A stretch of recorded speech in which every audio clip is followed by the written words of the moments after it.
जाने ना जाने गुल ही ना जाने बाग तो सारा जाने। अखबार में छपने वाले बयान हल्फी में क्या लिखा है मालूम ही नहीं। साबिक चीफ जज गिलगित बल्तिस्तान के बयानी हल्फी से मुतल्लिक खबर पर तौहीन अदालत केस में राना शमीम साहब ने कहा कि अखबार की हर की खबर से उनका कोई ताल्लुक ही नहीं है।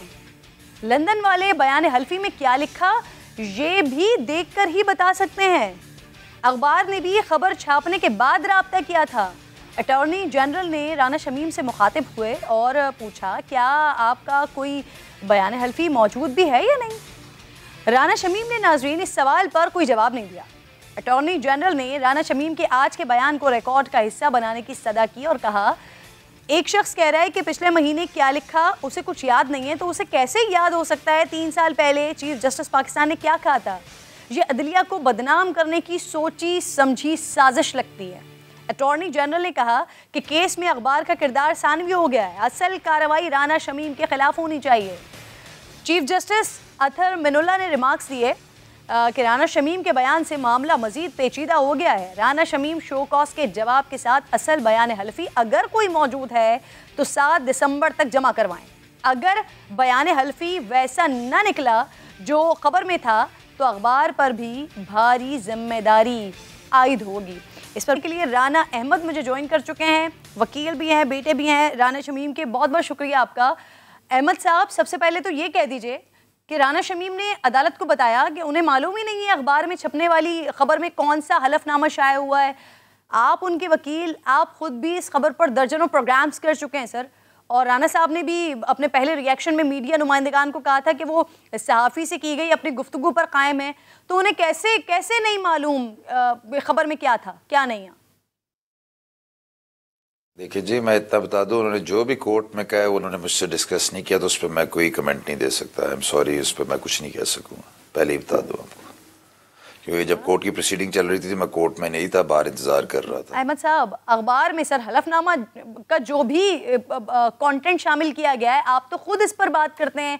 आपने बताया मेरे शो में भी कि उन्होंने ज़मीर की आवाज़ सुनकर यह हलफनामा 3 साल बाद दिया है, तो फिर कैसे आपके वालिद को मालूम नहीं है इस बारे में सर? नहीं तो हमने कंटेंट से तो कोई डिनाइल नहीं किया। ये कहाँ वालिद साहब ने कहा कि मैं कंटेंट से डिनाई कर रहा हूँ। उन्होंने तो बस सिर्फ मुझे जो पता चला है कोर्ट में ये कहा है कि जी जो छपा है उसको मैंने नहीं देखा, क्योंकि मैंने अपना ओरिजिनल अभी तक किसी को दिया नहीं है। ये मेरे वालिद साहब ने कहा कोर्ट में, जितना मुझे बताया गया, मेरे एसोसिएट्स ने बताया। अहमद साहब, सर जो खबर अखबार में शाया हुई है क्या उसमें कोई ऐसी बात है सर जो असल बयान हल्फी में नहीं हो? खबर की तस्दीक तो की थी आपके वालिद साहब ने। देखें, खबर तो अंसार अब्बासी साहब ने छापी, मैं उस पर दुरुस्त और उसको कैसे सर्टिफिकेट दे सकता हूँ? उन्होंने कहा ये कंटेंट्स हैं। मेरे पहले शो से मैं बड़ा कैटेगोरिकली बोल रहा हूँ, हम कंटेंट्स को डिनाई ही नहीं कर रहे, तो बात ही खत्म हो गई। एफिडेविट के कंटेंट्स को हमने डिनाई ही नहीं आपके वालिद के मुताल्लिक आप उसके वकील, खैर राना साहब ने अदालत को बताया कि उनका हलफनामा बरतानिया में एक लॉकर में रखा है, तो फिर ये अखबार के पास और सोशल मीडिया पर सिर कैसे आया? मेरे वालिद साहब ने एक रुक्का भिजवाया था जिसमें उन्होंने कहा कि जी मुझे नहीं पता ये कैसे लीक हुआ है, ये अगर लीक हुआ है तो वहाँ नोटरी ऑफिस से हो सकता है कि लीक हुआ है, लेकिन हमारे पास अभी कोई शवाहिद नहीं कि हम किसी को एलेज कर सकें किस नहीं किए, तो हम इसलिए अभी रिफ्रेन कर रहे हैं इसमें। राना साहब, सर फवाद चौधरी साहब ने प्रेस कॉन्फ्रेंस की, उन्होंने कहा कि शायद बयान हल्फी नवाज शरीफ साहब ने अखबार तक पहुँचाया है। क्या मियाँ साहब को भी कोई कॉपी दी गई थी क्या? तो ये देखिए, फवाद चौधरी साहब के पास इतनी खबरें होती हैं तो पता ही नहीं वो पार्टियां क्यों चेंज करते रहते, शायद वो यही करते रहते हैं, खबरें जमा करते रहते हैं, उनसे पूछें। अहमद साहब, अदालत ने हुक्म दिया सर हलफनामा लेकर आए, तो अब असल हलफनामा मंगवा रहे हैं बरतानिया से। देखें जी, आपके इल्म में ये बात आ चुकी है कि अब मैं इसमें काउंसिल नहीं हूँ।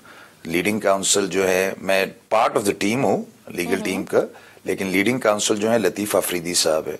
तो ये सारे सवाल अब आप उनसे पूछें कि मैं इस पर जवाब नहीं दे सकता। मेरे क्लाइंट ने मुझे मना कर दिया, जो मेरे वालिद साहब भी हैं। अहमद साहब सर, शमीम साहब ने आज अदालत को बताया कि खबर छपने के बाद तस्दीक के लिए उनसे रब्ता किया गया था। तो सर अगर उन्होंने हलफनामे की तस्दीक कर दी तो क्या बगैर पूछे खबर बगैर देखे कर दी सर तस्दीक? देखें, फिर वही वाली बात है जो मेरे वालिद साहब ने आज कोर्ट में बात की, मैं उस वक्त कोर्ट में नहीं था, उस पर मैं जवाब नहीं दे सकता, वो सवाल आप उनसे करिएगा प्लीज।